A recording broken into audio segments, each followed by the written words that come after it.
దేశంలోని కన్యాకుమారిలో పర్యటిస్తున్న భారత ప్రధాని నరేంద్ర మోదీ రాక్ మెమోరియల్ వద్ద 48 గంటల పాటు ధ్యానం చేయనున్నారు.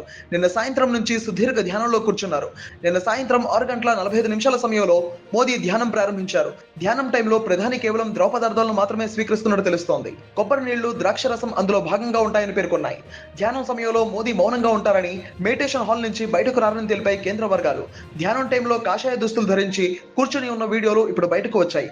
కన్యాకుమారి వచ్చిన మోదీ మొదట భగవతి అమ్మన్ ఆలయంలో పూజలు నిర్వహించారు. తర్వాత ఓ పడవలో బయలుదేరి సముద్ర మధ్యలో ఉన్న శిలాస్మరకాన్ని చేరుకొని రామకృష్ణ పరమహంస, మాతా శారదాదేవి చిత్రపటాలకు పూలమాలలు వేశారు. వివేకానందుడి విగ్రహం వద్ద పుష్పాంజలి ఘటించి ధ్యాన ప్రక్రియను ప్రారంభించారు ఆయన.